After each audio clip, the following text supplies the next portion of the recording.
নমস্কার বন্ধুরা, আমি জয় আর তোমরা দেখছো আমার ইউটিউব চ্যানেল বঙ্গজয়।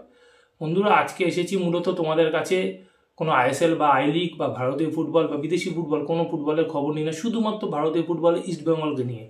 ইস্টবেঙ্গল যে খারাপ পারফরমেন্স চলছে সেই খারাপ পারফরমেন্সের উপর একটু কাটাছেঁড়া করতে। তো টোটালটাই হবে কাটাছেঁড়া আজকে। তো তোমরা এটা দেখতে থাকো, দারুণ একটা ইন্টারেস্টিং ভিডিও কিন্তু হতে চলেছে।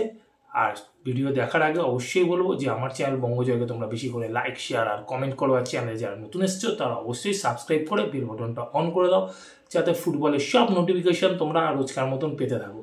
তো চলো আজকে প্রথমেই আলোচনা করে নিই ইস্টবেঙ্গলকে নিয়ে। আর ইস্টবেঙ্গলকে নিয়ে আলোচনা হবে, আলাদা করে কিছু না। ইস্টবেঙ্গলের যেই দুর্দশা চলছে, এটা কি আইএসএল থেকে এই 5 বছরে নাকি এরও আগে থেকে, এটা নিয়ে কিন্তু আজকে আমি তোমাদের সাথে আলোচনা করব।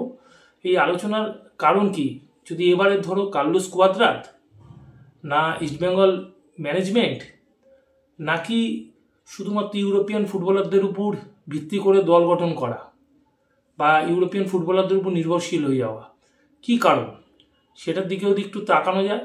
তো প্রথমে যদি একটু কোচকে নিয়ে বলি, ইস্টবেঙ্গল কোচ ছিলেন যিনি কার্লোস কোয়াদ্রাত। গত মরশুমে স্টার্টিংটা যে খুব খারাপ করেছিলেন তা না, আবার খুব ভালো তা না, মোটামুটি একটা জায়গায় চলছিল দলটা। কিছু পয়েন্ট আইএসএলে ক্যারি করেছিল এবং সুপার সিক্সে যাওয়ার কিন্তু একটা আশার আলো দেখা যাচ্ছিল। এরপর এলো super cup, East Bengal super cup champion হলো, কার্লোস কোয়াদ্রাতকে নিয়ে মাতামাতি হলো। ঠিক সেই সময় ইস্টবেঙ্গল দলে কিন্তু দেখলাম যে সুপার কাপের পর একাধিক ফুটবলারের পরিবর্তন ঘটলো। কীরকম? হঠাৎ করে ভালো খেলা ফুটবলার মিডফিল্ডার বোর্জা হেরিয়াকে ছেড়ে দেওয়া হলো কোনো কারণ ছাড়াই, সেটা সম্পূর্ণ কোচের ডিসিশন ছিলেন। সিবিলিও টোরোকেও ছেড়ে দেওয়া হলো এবং তাদের পরিবর্তে যে 2 ফুটবলারকে নিয়ে আসা হলো, সেই 2 ফুটবলার হলেন ভিক্টর ভাস্কুয়েজ এবং ফোর্বস।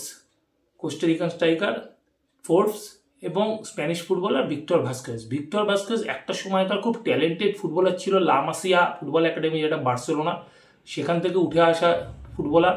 তার সাথে একটা সময় কম্পেয়ার চলতো লিওনেল মেসির, এবং সব থেকে ট্যালেন্টেড ফুটবলার ছিল। পরবর্তী সময় চোট আঘাতে জর্জরিত হয়ে কিন্তু তিনি প্রায় শেষ হয়ে গেছিলেন। বার্সেলোনা ইউরোপিয়ান চ্যাম্পিয়ন্স লিগের স্কোয়াডেও তিনি ছিলেন সিনিয়র দলে, এবং সিনিয়র দলের হয়ে একটি মাত্র ম্যাচ খেলেছিলেন এবং বি দলের হয়ে ম্যাক্সিমাম ম্যাচ খেলেন। পরবর্তী সময় তিনি কিন্তু চলে যান বেলজিয়াম লিগ খেলতে ক্লাব ব্রুজের হয়ে, এবং ক্লাব ব্রুজের হয়ে তিনি কিন্তু 4টি মৌসুমে দুর্দান্ত ফুটবল খেলেছিলেন।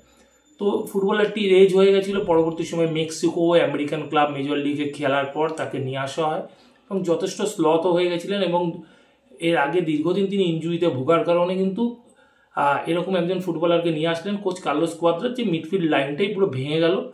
একেবারে একজন স্লথ ফুটবলার, যে তার বিগত পারফরমেন্স কী ছিল সেটা আমাদের দেখে লাভ নেই, এই মুহূর্তে তার পারফরমেন্স কী সেটাই আমাদের দেখতে হবে। কিন্তু সেই জায়গা থেকে দেখলে ভিক্টর ভাস্কুয়েজ কিন্তু একেবারেই চূড়ান্ত ফ্লপ ছিল। বোর্জা হেরাকে ছেড়ে দেওয়াটা ভুল ছিল। তার সাথে অবশ্যই ফোর্বসকে আনাটা, কোস্টারিকান স্ট্রাইকার, যার বদলে নিয়ে এলো সিসিলিও টোরোকে ছেড়ে দেওয়ার পর ফোর্বস যে কী পারফরমেন্স করেছে তোমরা তো দেখেছোই। সারা আইএসএলে যতগুলো ম্যাচ খেলেছেন মাত্র প্রথম ম্যাচে এসে একটি গোল করেছিলেন নর্থ ইস্ট ইউনাইটেডের সাথে। পার্দো চোট পেয়ে বেরিয়ে যাওয়াটা, সেটা দলের জন্য যথেষ্ট ক্ষতি হয়েছিল। পার্দো এমন একজন ফুটবলার ছিলেন যিনি ডিফেন্সিভ মিডফিল্ডের সাথে সাথে সেন্টার ব্যাক পজিশনটাও সামাল দিতে পারতেন। তো এই ফুটবলার চলে যাওয়াটা সত্যি ইস্টবেঙ্গলের জন্য একটা ক্ষতি হয়ে গেছিল। তার সাথে সাউল ক্রেসপোর ইনজুরি, দীর্ঘদিন তিনি মাঠের বাইরে। তো এই জিনিসগুলো হওয়ার পর যখন একজন সার্বিয়ান ডিফেন্ডারকে নিয়ে আসা হলো, তিনিও কিন্তু খুব একটা ভালো ফুটবল খেলতে পারেননি ইস্টবেঙ্গল জার্সি গায়ে। তো পরবর্তী সময় এই মরশুমে যখন কোচ কার্লোস কোয়াদ্রাতের তত্ত্বাবধানে দল গঠন হলো, দলের মধ্যে আমরা দেখেছি যে প্রথম ম্যাচ ডুরান্ড কাপে, সেই ডুরান্ড কাপের প্রথম ম্যাচ থেকে কিন্তু গোল খাওয়া শুরু হয়েছিল, এবং একটানা 9টি ম্যাচে ইস্টবেঙ্গল কিন্তু গোল খেয়েছিল ডুরান্ড কাপ। এবং যদি আমরা আইএসএল ম্যাচ দেখি, তো একটানা 9টি ম্যাচে গোল খাওয়ার পর 10 নম্বর ম্যাচটি, যেটি নাকি মোহামেডান স্পোর্টিংয়ের সাথে ছিল ইস্টবেঙ্গলের, সেখানে 9 জন নিয়ে ইস্টবেঙ্গল তুল্যমূল্য লড়াই করে মোহামেডান স্পোর্টিংয়ের সাথে ম্যাচটি ক্লিন শিট রাখতে পেরেছিল। তো কার্লোস কোয়াদ্রাত দলটাকে চূড়ান্ত আনফিট করে দিয়ে চলে যায়, এবং সেই সময় কোচ কার্লোস কোয়াদ্রাতকে সবাই দোষ দিচ্ছিলেন। এবং কার্লোস কোয়াদ্রাত কিন্তু সুপার কাপের পর থেকে ইস্টবেঙ্গলের অধঃপতনটা এই মরশুমে শুরু করেছিলেন। তো এইটা গেল কোচ কার্লোস কোয়াদ্রাতের পার্ট। কার্লোস কোয়াদ্রাতের ভুলের জন্য তো ডুবতে হয়েছেই, এখনও ডুবছে ইস্টবেঙ্গল। দ্বিতীয় পার্টে যদি আসি, তো ইউরোপিয়ান ফুটবলারদের উপর কি বেশি নির্ভরতা হয়ে যাচ্ছে ইস্টবেঙ্গলে? এটার কারণ কি? একটা সময় আমরা দেখেছি বিগত দিনে চিমাউকের ইস্টবেঙ্গলে খেলে গেছেন নাইজেরিয়ান ফুটবলার, যথেষ্ট দাপটে খেলেছেন। পরবর্তী সময় তিনি মোহনবাগানেও খেলেছেন, তার আগে ইস্টবেঙ্গলে আসার আগে মোহামেডান স্পোর্টিংয়েও ছিলেন। তো যেই দলে গেছে তার দাপট কিন্তু দেখেছে। এরপর ইস্টবেঙ্গলের স্যামিও মিলের মতন কেনিয়া থেকে ফুটবলার আসেন এবং দুর্দান্ত পারফরমেন্স করেন। কেনিয়ার জাতীয় দলের ফুটবলার ছিলেন এবং ভারতবর্ষের অন্যতম সেরা ডিফেন্ডারও বলা হতো। তারপর 98 সালে সুলেমুসা জ্যাকসন ওপকুরা এলেন, দারুণ ফুটবল খেললো, ইস্টবেঙ্গল জাতীয় লিগ জিতলো 2000 সালে এসে। তো এই আফ্রিকান ফুটবলারদের উপর কিন্তু একটা নির্ভরতা সবসময় ছিল। তো সেই জায়গা থেকে পরবর্তী সময় এক এক করে আফ্রিকান আর ব্রাজিলিয়ান ফুটবলার এরা যখনই ইস্টবেঙ্গল জার্সি গায়ে ফুটবল খেলেছে, ম্যাক্সিমাম ফুটবলারই কিন্তু সফল হয়েছে। সেটা মাইকো করে বলো আফ্রিকা থেকে আসা, বা ডগলাস ডি সিলভা জুনিয়র, সবাই কিন্তু সফল ফুটবলার। এবং পরবর্তী সময় আমরা দেখেছি যে উগা ওপাড়া থেকে পেন উজ্জি সকলেই কিন্তু বেশ সফল ফুটবলার।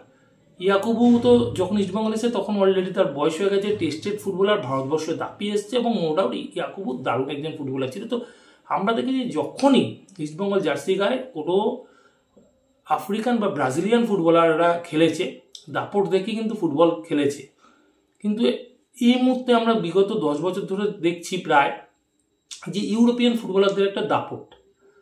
হঠাৎ করে কোচেরা আসছে ইউরোপ থেকে, আর বেসিক্যালি সবই স্পেন থেকে আসছে। মাঝখানে 1-2 হয়তো ইংল্যান্ড থেকে এসেছিলেন, কিন্তু তার মাঝখানে সবই আমরা দেখছি যে স্পেন থেকে আসছেন। তো তারা ম্যাক্সিমাম স্প্যানিশ ফুটবলার নিয়ে আসছেন বা ইউরোপিয়ান ফুটবলার নিয়ে আসছেন এবং তাদের পারফরমেন্স কিন্তু একেবারেই আমাদের ভারতবর্ষের ফুটবলে কিন্তু একেবারেই মানানসই হচ্ছে না। ইস্টবেঙ্গল জার্সি গায়ে পারফরমেন্স একেবারেই খারাপ, বলাই যায় যে চূড়ান্তই খারাপ। তাদের পারফরমেন্সে কিন্তু কোনো ইস্টবেঙ্গল সমর্থকের কিন্তু মন ভুলছে না। এই জায়গা থেকে কেন জানি না যে আফ্রিকান বা ব্রাজিলিয়ান ফুটবলারদের উপর বেশি করে জোর দেওয়া হচ্ছে না। এখন পুরো বিশ্ব ফুটবলটাই চালাচ্ছে এজেন্টরা। তো যে এজেন্ট মারফতই আনা হোক না কেন, আফ্রিকান বা ব্রাজিলিয়ান ফুটবলার ভালো নিয়ে আসা উচিত ইস্টবেঙ্গল ম্যানেজমেন্টকে, যদি আগামী দিনে ভালো কিছু রেজাল্ট পেতে চায়। এইভাবে ইউরোপিয়ান ফুটবলারদেরকে প্রতিবারে নিয়ে আসা হচ্ছে, তারপরে কিন্তু তারা পারফরমেন্স করতে পারছে না। তবু ইউরোপিয়ান ফুটবলের উপরে নির্ভরতাটা কাটাতে পারছে না ইস্টবেঙ্গল ম্যানেজমেন্ট। কোচেদের তো একটা সফটনেস থাকছে ইউরোপিয়ান ফুটবলারদের ব্যাপারে, কেননা নিজেরা যেহেতু ইউরোপিয়ান, তো ইউরোপিয়ান কোচেরা সবসময় কিন্তু একটু সাদা চামড়ার ফুটবলারদের দিকে কিন্তু তুমি জোর দেয়। দেখবে না যে ইউরোপিয়ান কোচেরা খুব একটা যে কালো চামড়ার ফুটবলারদেরকে নিয়ে আসছে। তো সেই জায়গা থেকে কিন্তু অবশ্যই এই মুহূর্তে আমার যেটা মনে হয় যে বেরিয়ে আসতে হবে ইস্টবেঙ্গলকে। বিগত দিনের মতন কিন্তু আফ্রিকা বা ব্রাজিলের বেশি ফুটবলের উপর নির্ভরতা করতে হবে বা বেশি ফুটবলার নিয়ে আসতে হবে, তাহলে হয়তো ইস্টবেঙ্গল ভালো কিছু করতে পারে। আর এবার যদি থার্ড পার্টে আসি, এটা হচ্ছে মেন ইম্পর্টেন্ট পার্ট। সেটা হচ্ছে ইস্টবেঙ্গল অফিসিয়ালদের ব্যর্থতা কতটা দল গঠনের ক্ষেত্রে। যদি এই মরশুমের আলোচনা করি, এই মরশুমের আলোচনায় যদি আসি যে দল গঠন নিয়ে, দল গঠনে কিন্তু খামতি রাখিনি এই মরশুমে ইস্টবেঙ্গল অফিসিয়ালরা। প্রথম থেকে একটা ভালো দল তৈরির চেষ্টা কিন্তু করে গেছে, ভালো বিদেশি আনার চেষ্টা হয়েছে। 4 জন বিদেশির কথা বলছি আমি, হিজাজি মায়ের, সাউল ক্রেসপো, মাদি তালাল, দিমিত্রি দিয়ামন্তিকস, এই 4 বিদেশিকে রাখা নিয়ে কিন্তু ইস্টবেঙ্গলের কোনো সমর্থকদের দ্বিমত ছিল না। এই 4 জনকে যখন সই করেছে ইস্টবেঙ্গল সমর্থকরা কিন্তু হই হই করে উল্লাসও করেছে। প্রতিটা ইস্টবেঙ্গল সমর্থক কিন্তু স্ট্যাটাস দিত সেই সময় ভালো বিদেশি কালেকশন হয়েছে। দিমিত্রি দিয়ামন্তিকস ছিল আইএসএল এর টপ স্কোরার, মাদি তালাল অন্যতম সেরা একজন মিডফিল্ডার আইএসএল এ, প্লাস প্লেমেকার। হিজাজি মায়ের গত মরশুমে দুর্দান্ত পারফরমেন্স করেছিল। সাউল ক্রেসপো দেখা প্লেয়ার ছিল, চেনা প্লেয়ার, শুধু ইনজুরির জন্য তিনি গত মরশুমের মাঝপথে কিছুটা বাইরে ছিল, পরবর্তী সময় আবার মাঠে ফিরে আসেন। তো এই ফুটবলার 4 জনকে যখন সই করেছিল কোনো সমর্থকের কিন্তু কোনো দ্বিমত ছিল না। এরপর আসে ক্লেইটন সিলভা। ক্লেইটন সিলভাকে এই মুহূর্তে বলা হচ্ছে বুড়ো প্লেয়ার, পারফরমেন্স খারাপ, চলবে না, তাড়িয়ে দেওয়া হোক, নানা রকম কথা। যখন ক্লেইটন সিলভাকে সই করেছে 90% ইস্টবেঙ্গল সমর্থক কিন্তু ক্লেইটন সিলভারকে সই করানোটা নিয়ে হ্যাপি ছিল, কেননা ক্লেইটন সিলভার গত মরশুমের পারফরমেন্স বা তার আগের মরশুমের পারফরমেন্স সেই কথাই বলছিল।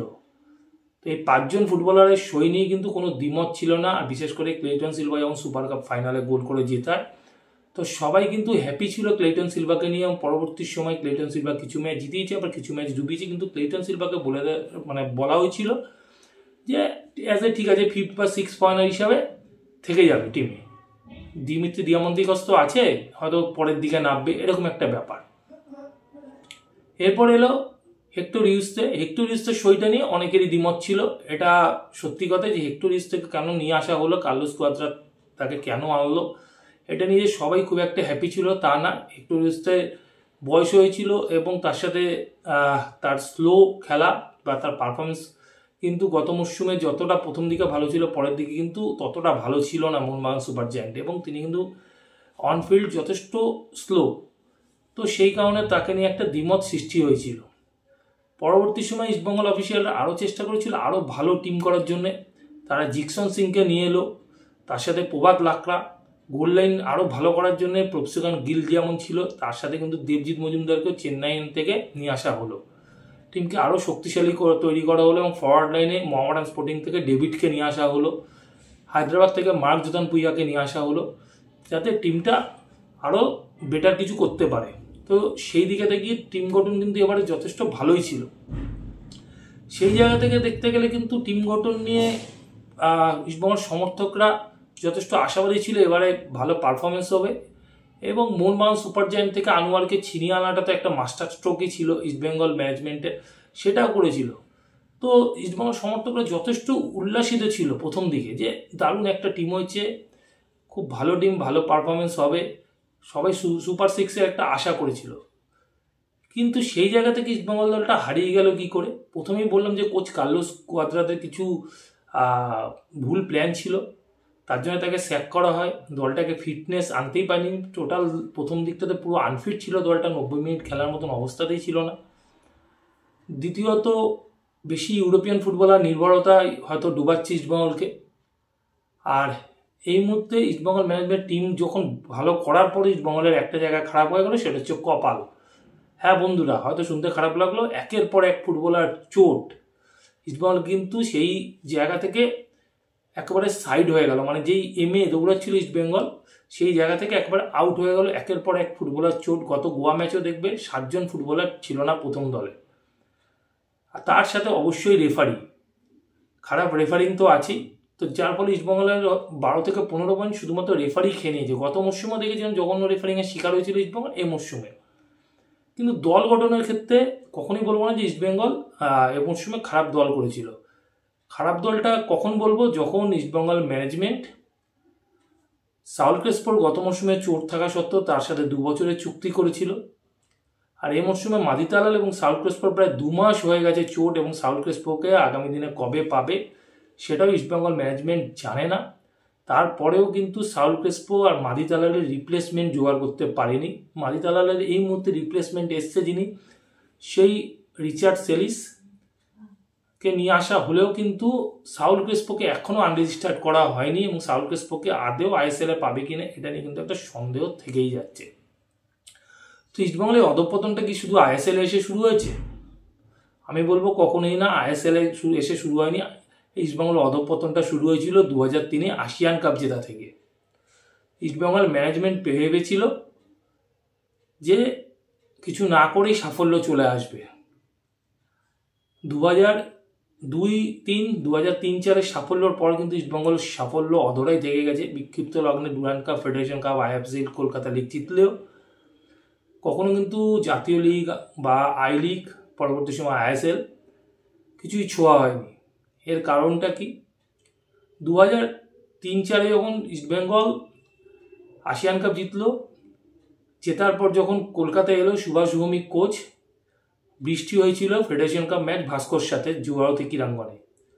মাঠে কারা আছে দেখি ইস্টবেঙ্গলের কোচ, তৎকালীন কোচ সুভাষ ভৌমিক প্রথম দলকে মাঠেই নামালেন না, রিজার্ভ দলকে নামালেন, এবং ভাস্কর একটা নিচের দিকে থাকা দলের কাছে ইস্টবেঙ্গল হেরে গিয়ে ফেডারেশন কাপ থেকে ছিটকে গেছিলেন শুধুমাত্র সেই সময় একটা কোচের অহংবোধে। হ্যাঁ, আমি এটাই বলছি, কোচের অহংবোধে তিনি বলেছিলেন না কাদামাটা নিয়ে আমার ফার্স্ট টাইমে প্লেয়ারদের না হবো না, এমনিতেই জিতে যাবো একটা ভেবেছিলেন, যেহেতু আসিয়ান জিতে এসছে। তো সেই জন্য কিন্তু সেই ম্যাচে ভাস্কর কাছে হেরে গেছিল, এবং যখন ইস্টবেঙ্গল গোল খেয়ে যায় তারপর কিন্তু 3টে তখনকার দিনে চেঞ্জ করা যেত ফুটবলার, তখন ফার্স্ট টিমের ফুটবলার বাইচুং ভুটিয়া এরকম সব প্লেয়ারদেরকে নামিয়েছিলেন তিনি মাঠে। তো সেটা তো বাদই দিলাম। 2004-05 মরশুমে কি হলো দল গঠনের ক্ষেত্রে আমরা দেখলাম ইস্টবেঙ্গলের দলের অধিনায়ক সুলে মুসা, যিনি ইস্টবেঙ্গল দলের নিউক্লিয়াসও বলা যায় ডিফেন্স লাইনে, সুলে মুসাকে হট করে ছেড়ে দেওয়া হলো এবং স্পোর্টিং ক্লাব দি গোয়া থেকে লুইস আনিয়েতাকে নেওয়া হলো। লুইস আনিয়েতা এসে কিন্তু ইস্টবেঙ্গলের চূড়ান্ত ফ্লপ। শুধু সুলে মুসা নয়, সে বছর কিন্তু জুনিয়রকেও ছেড়ে দেওয়া হলো। 2003-04 মরশুমে ফেডারেশন কাপের পর জুনিয়রকে আনা হয়েছিল জাতীয় লিগে এবং জাতীয় লিগের টপ স্কোরার হয়েছিল জুনিয়র, তোমরা জানো। দুর্দান্ত একজন স্ট্রাইকার ছিল এবং ডেম্পো কিন্তু তাকে নিয়ে চলে গেল। তার সাথে একাধিক ভারতীয় ফুটবলারও কিন্তু বেরিয়ে গেছিল মহেশ গাউলিদের মতো। তো হলোটা কি, ইস্টবেঙ্গল তার বদলে টিএফের কিছু জুনিয়র ছেলেকে নিয়ে এলো, দেবব্রত রায়, হাবিবুর রহমান, গুরপ্রীত সিং, সুভাষিস রায়চৌধুরীদের মতো। তো জুনিয়র এবং তার সাথে কলকাতা লিগে খেলা মডার্ন স্পোর্টিংয়ের ফুটবলার ছিল মাধব দাসকে নিয়ে আসা হলো। তো মাধব দাসদের নিয়ে ইস্টবেঙ্গল চললো ইংল্যান্ডে ফুটবল খেলতে, লেস্টার সিটির শতবার্ষিকী কাপে। কিছুটা লড়াই করেছিল, সান মিগুয়েল ট্রফি জিতেছিল, কিন্তু জাতীয় লিগ জেতার জন্যে এই দলটা কিন্তু যথেষ্ট ছিল না ইস্টবেঙ্গলের। আরও ভালো দল করতে হতো। সে তখন থেকে কিন্তু অধঃপতনের শুরু। ওই 2003-04 মরশুমে যে 4 জন ভালো বিদেশি নেওয়া যায়, সেই 4 জন ভালো বিদেশি নিয়েছিল ইস্টবেঙ্গল। তারপর থেকে কিন্তু 4 জন ভালো বিদেশি নেওয়া কখনোই হয়নি। তো জাতীয় লিগের নিয়ম ছিল 4 জন করে বিদেশি নেওয়া যায়। সেখানে হয়তো 3 জন বিদেশি ভালো থাকতো, 4th বিদেশি যিনি হতো একজন ঝুল প্লেয়ারকে নিয়ে আসা হতো। সেটা পরবর্তী সময় আমরা মর্গ্যান টাইমে দেখেছি, অ্যালান গাও, তার পরবর্তী সময় লেকো, এদের মতন প্লেয়ারদের এনে কিন্তু ইস্টবেঙ্গলকে ডুবতে হয়েছে। এরপর কিন্তু এক এক করে এনডেমদের, মার্শাল এনডেমদের মতন ফুটবলার এলো, ব্রাজিল থেকে ড্যানিয়েলদের মতন ফুটবলার এলো, কিন্তু এরা কেউই পাতে দেওয়ার মতন ফুটবলার ছিলেন না। তো সেই জায়গা থেকে দেখতে গেলে ইস্টবেঙ্গলের কিন্তু আসিয়ান কাপের পর থেকেই ইস্টবেঙ্গলের কিন্তু ব্যাকপ্যাচ শুরু হয়েছে, এবং শুধু ব্যাকপ্যাচটা ওই কারণে শুরু হয়নি, ইস্টবেঙ্গল দল গঠনের ক্ষেত্রে অনেক ভুল থেকে গেছে। কারণ আসিয়ান কাপের দলটা যখন চ্যাম্পিয়ন হলো, একটা চ্যাম্পিয়ন দলকে ধরেই রাখতে পারলো না পরের মরশুমে। তারপরে যত দিন গেছে তত খারাপ বিদেশি আসা শুরু হয়ে গেছে, কখনো হ্যামন, কখনো জেরেমায়া, মানে লিস্ট মিত্রোভিচ, একের পর এক লিস্ট বেরিয়ে যাবে। এক একজন ফুটবলার এসছে গেছে, নামই মনে থাকে না কবে কে এসছে। তাদের পারফরমেন্স এতটাই খারাপ ছিল। আর আইএসএল এ ভালো খেলা বিদেশি, ব্রাইটের মতন বিদেশিদের ধরে রাখার আগ্রহই দেখেনি পরের মরশুমে ইস্টবেঙ্গল ম্যানেজমেন্ট। তো সেটাই হয়েছে, এই মুহূর্তে ইস্টবেঙ্গলকে ডুবতে হচ্ছে এইসব কারণে। যেই জিনিসটা সবসময় হাতের কাছে ছিল, সেই জিনিসটাকে ইস্টবেঙ্গল ধরেই রাখতে পারেনি। 2003-04 টিম যেমন ধরে রাখতে পারেনি পরের মরশুমে, তারপর থেকে তো সেই জায়গাগুলোই হচ্ছে যে ভালো বিদেশি আনতেই পারছে না। একটা দুটো ভালো বিদেশি আসছে, পরবর্তী সময় বাকি যে বিদেশিরা আসছে তাদেরকেও পাতে দেওয়ার মতন যোগ্য নয়। তো এই কারণেই কিন্তু ইস্টবেঙ্গলকে বারে বারে ডুবতে হচ্ছে। হয়তো এই মরশুমটাও শেষ হয়ে গেল ইস্টবেঙ্গলের জন্যে। যদি ইস্টবেঙ্গলকে ভালো কিছু করতে হয় পরের মরশুম থেকে, তো এখন থেকে কিন্তু চৌটাঘাতহীন বিদেশি নিতে হবে, ভালো বিদেশি নিতে হবে। ম্যানেজমেন্টকে কসাস থাকতে হবে যে 6টা বিদেশি নেবো, তবে 6টা ভালো বিদেশি আর ইন্ডিয়ান প্লেয়ারদের নিয়ে একটা সমন্বয় করে একটা ভালো টিম করতে হবে। নইলে কিন্তু ইস্টবেঙ্গল কখনোই ভালো কিছু রেজাল্ট পাবে না। যেই তীরে ছিল সেই তীরেই কিন্তু ইস্টবেঙ্গল পড়ে থাকবে। তো বন্ধুরা, আশা করি আজকের কথাগুলো তোমাদের ভালো লাগবে। তো এখনকার মতন এই পর্যন্ত। নতুন খবর নিয়ে হাজির হবো তোমাদের কাছে পরের ভিডিওতে। যাওয়ার আগে শুধু একটাই কথা বলবো, আগের ভিডিও যারা মিস করে গেছো তাদের জন্য ডেসক্রিপশন বক্সে লিঙ্ক দেওয়া থাকবে, তোমরা লিঙ্ক ক্লিক করে আগের ভিডিও দেখে নিতে পারবে। এখনকার মতন গুড বাই।